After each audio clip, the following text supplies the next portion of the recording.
Are you struggling to figure out how much inventory you need on hand to meet demand?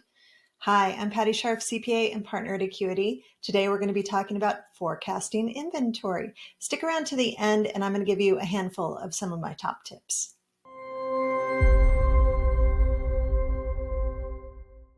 What is inventory forecasting? Basically, it's trying to figure out exactly how much inventory you need to buy so that you don't have too much on hand and you don't have too little on hand. You want the Goldilocks amount. You want just right. So if you have too little inventory on hand, a couple of things could be happening. One, you might actually run out of stock when somebody's trying to buy your product. And the days are gone where somebody will just patiently wait, having something back ordered to buy the product. No, they're going to go find another store and get it from them. And that should have been your sale. And if you're selling on Amazon and if you have too little inventory, they're now charging you this low inventory level fee to not store your product. Go check out that video. If you have too much inventory, then you are basically not spending your cash wisely because you've invested it in product that's just sitting around, not being sold. You could be using that on something else. Another thing is it takes up storage space. So it might be in your basement, it might be at your warehouse, and if you're selling on Amazon, they're going to charge you for that too.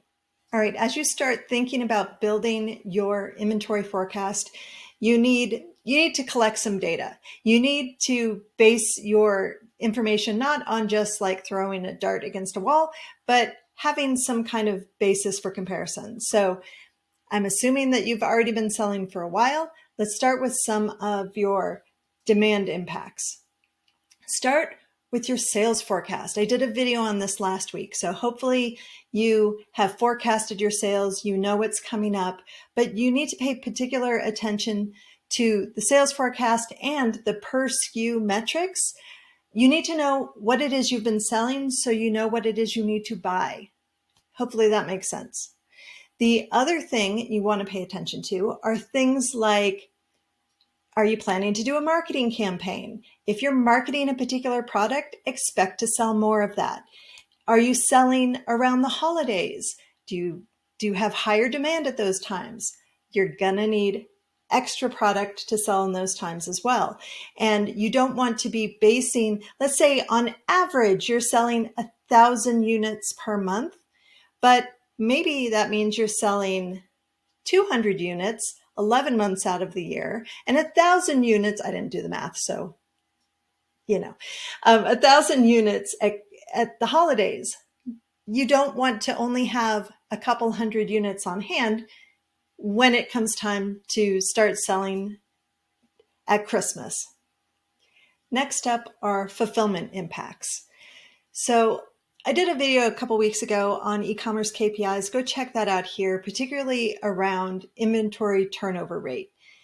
What we're trying to determine is how quickly can you fulfill product so that you can get it from the time that you order it to the time that it gets sent out to your customers.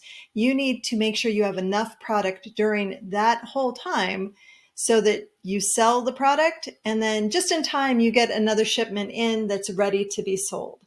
And any kind of delays in the fulfillment process is going to slow that down and necessitate a need for having more inventory on hand. So things like weather impacts, weather slowing down shipping or something like that.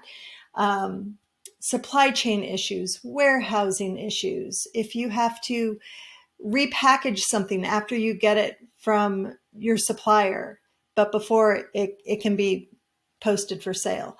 All of those different things can slow things down. Or, things like, I don't know, the pandemic.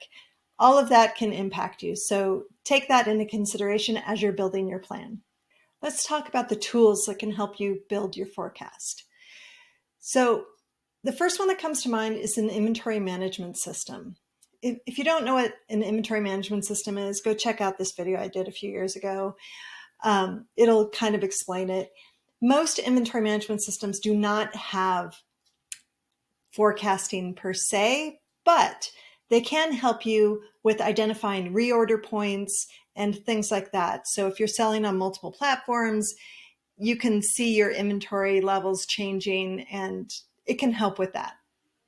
But as far as I know, the only system that has a built-in planning tool is Unleashed at this point in time, but it's kind of early days still. I think there's opportunity for inventory management systems to grow in that field. Another place where you can get help with inventory planning is, not surprisingly, inventory planning tools.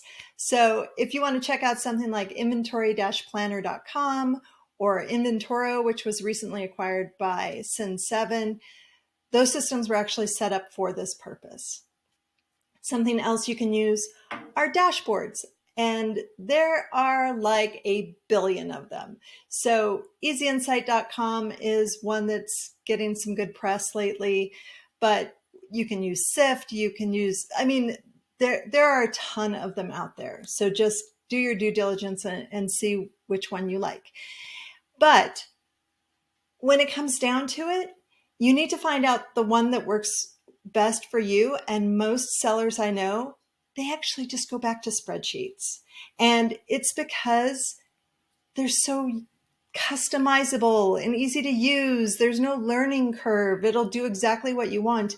And even with something like Excel, they now have, well, not now, they've had it for several years, but they have, if you go to data, like go up in data and forecast sheet, it'll create a forecast for you. You can fill in the blanks, but it'll get you most of the way there. All right, now I want to share with you a few tips. The first one is buy what is making you money. So take a look at your contribution margin per SKU and your velocity or your inventory turnover rate on your product. Let's say you have one that has really high contribution margin, so you're making a lot of money every time you sell one, and it is high velocity, so you're selling a lot of them. That is gold. But don't neglect your other products, because you might have another product that has a lower contribution margin, but you're selling more of it than the other one. So if you do the math, you actually find out that the lower contribution margin product is making you more money. So pay attention to that. One last thing on that, if the velocity is really high, go check your discounts and make sure that it's not artificially high, that you're not selling more of it just kind of temporarily, because that can get you in trouble down the road if you think you're selling a ton of them and then later on you end up not being the case. My next tip is don't ignore your other products. So don't spend all your time focusing on the ones that are selling fast and selling high. Pay attention to the ones that aren't selling and aren't moving, and come up with a plan to get rid of those so that you have space and possibly money for replacing them with the higher selling products. My next tip is to pay close attention to lead time. You need to know how long it's going to take between the time that you order the product and the time that you're ready to send it off to the customer. And it's broken down into lots of different places and lots of different places where things can stall out. So when you order it, you need to know how long it's going to take to get from your supplier to you. If you need to take it apart and change it up and repackage it to get it ready for sale, that may take some time. And then the time to get it to the ultimate fulfillment place, whether it's your basement or it's a warehouse or it's Amazon. And if you're sending it to Amazon, add another couple of weeks for them to get it taken in and listed and all of that. My last tip is to pay attention to cash flow. For e-commerce businesses, inventory is the biggest source of cash flow frustrations there is. You need to make sure that you know that that money is going to be tied up with your supplier from the time that you place that first deposit on the order until you're making the sales and the money's coming in. And that can be months. So make sure that even if you're putting it on a credit card, make sure that you have money to pay for payroll. You don't want something unexpected to happen and then having a cash flow crunch break you down. And with that, I hope you like this video. If you did, please like, comment, and share. If you haven't already, please subscribe, and I'll catch you later.